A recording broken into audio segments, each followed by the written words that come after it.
Greetings, ladies and gentlemen, and welcome to this latest edition of Tales from Outer Space. I hope you enjoy.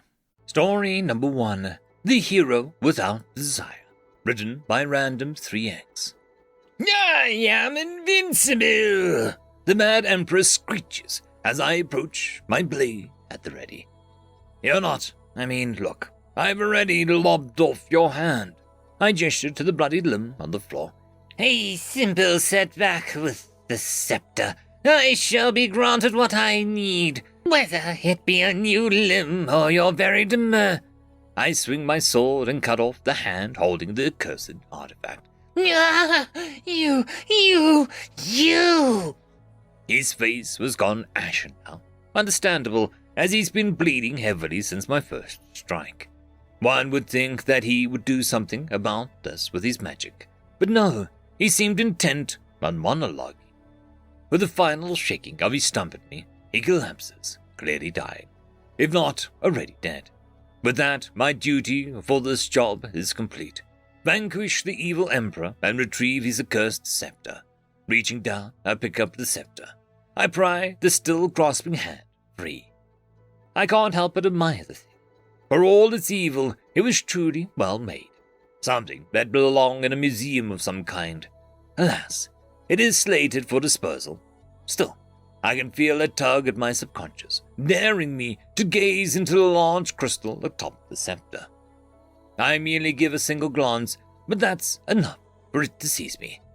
Ah, Sir Hero, I welcome you, my new master. I'm now in a pure white room with a figure that can only be described as a pitch black. No features, nothing discernible. Only humanoid figure made of black smoke and night sky. New master, I repeat. The figure nods. Indeed, sir. You have slain my previous master.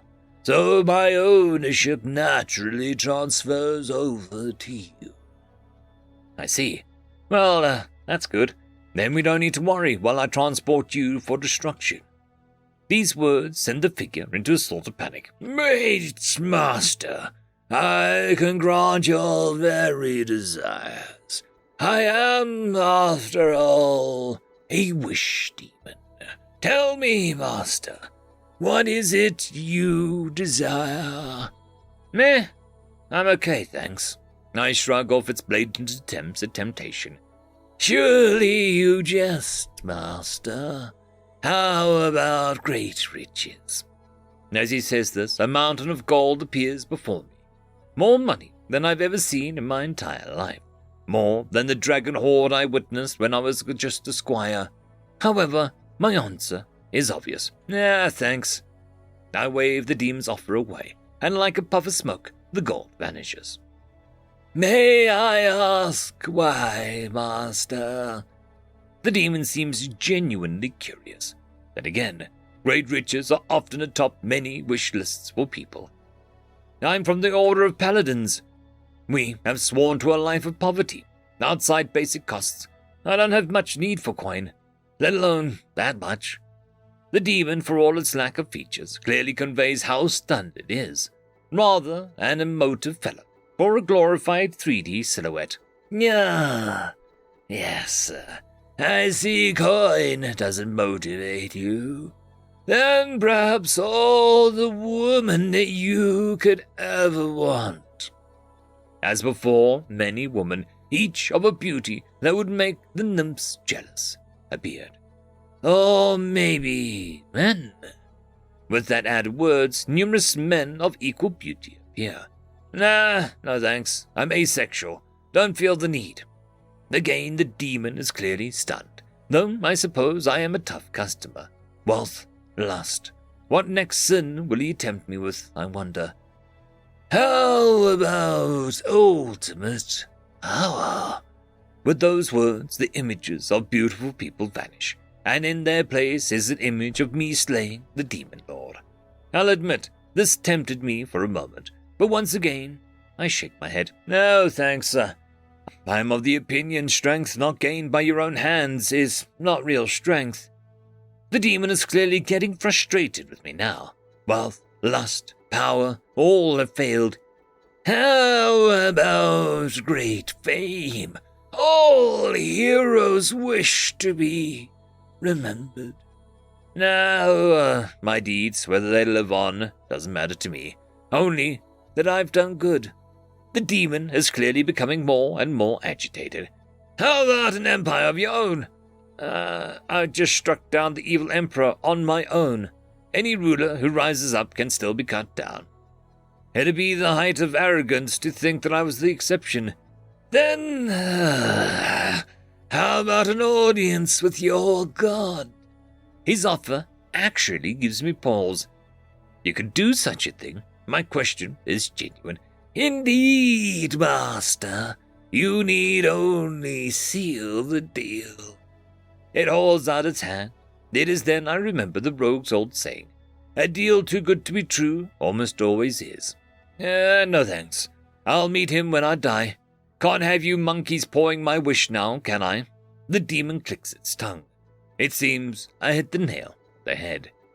Paladin, what is it you actually want, then? The demon gave up with all pretense of temptation and decided to just outright ask. I have to admire the direct approach. Okay, I'll tell you what, I shall make a wish. You can fulfill anything, right? The demon nods immensely, pleased that the conversation is going the way he likes. Okay, I wish for the full destruction of every single demon and devil in existence on this plane and any other. I also wish that all those with a level of evil in their hearts that would doom them to damnation have their souls banned from entry to the demonic realms. The silhouette figure is frozen. Even without features, I can tell its stunned silence by my wish. I can't do that. Their protest is amusing to me, and I can't help but chuckle. Thought you said you could do anything. I have limits to my power, master. Eliminating all my brethren is beyond my power by a magnitude, let alone starving off all who may yet reform. Then this negotiation is over. I shall take my leave. Thank you. I start walking away towards where I can make out the edge of the room. Wait! I'll give you everything, anything but that. You can be the greatest hero throughout all time. Your story will inspire so many more heroes. The demon is clearly desperate now. As I previously said, I care little about my deeds and remembered, let alone achieving such a goal with my own strength. I thank you for the offer, but I must go. The scepter won't purify itself now. With these last words, I punch through the white wall and exit the mindscape. That was fun. I hope we can do it never again, I say to the scepter as I put it in my seeding bag for the trip to the temple. End of story. Story number 2. Concierge, written by Zentaps. Search inquiry. Reviews for Trident Warpub. Did you mean Hylox Orbital Station, Subjanyor 2? Filters. Human Traveler, Reset. Less than 100 words. 4 stars. Excellent service. Friendly staff requested directions to my gate, and they gave me a shuttle ride straight there. 5 stars. Had a great time. My flight was delayed, and one of the staff directed me to a spa in the station. They even provided a coupon for a free entry. It was much like a mud bath, but with a green slime mixture. Quite invigorating. Probably not toxic. Would recommend. 3 stars. All right. What is going on? When I got to the station, there was a staff member already waiting for me. They guided me to my connecting flight, and when I mentioned I was thirsty, they brought a cart with drinks for me to pick from. It was a little unnerving. 4 stars. The Stereosis sells hosted jerkcakes, which taste just like pancakes. 3 stars. Do not forget to unpack any food. I got pulled out from a brief interrogation for having a bag of lemons in my carry-on. Luckily, it didn't last long, and they were quite understandable. I don't even know how lemons got into my bag. 4 stars. Staff attendant was very helpful in arranging a room for me after my flight was cancelled. Meals were brought to my room, and my next flight was scheduled for me. The room had access to a variety of entertainment, including translated alien films, highly convenient and part of the great service package. Trident Warp Hub Employee Manual. Concierge. The job requires quick thinking and knowledge of human culture. Job description. A concierge's role is to ensure human guests have everything they need during their time at the hub. These needs may include anything from arranging transportation to the connecting flight, to reserving reservations at a restaurant or other entertainment facilities. Requests are to be fulfilled promptly and discreetly. A concierge has priority authorization to fulfill their tasks. Humans are to be accompanied at all times and not allowed to become bored. Footnote. The last time a human became bored after a delayed flight, they took a detour and they somehow managed to befriend a bar full of assorted aliens, some of whom held active hostilities with each other, but seemed to disregard those hostilities momentarily under the influence of the human. Initially, there were noise complaints which spiraled into an uncontrolled partying involving improvised pyrotechnics, which resulted in the temporary shutdown of Hangar B. As a result of this incident, humans are to be entertained using regulated station facilities and quickly guided to their outbound destinations. Company policy is to ensure humans are monitored by a concierge at all times in order to avoid boredom.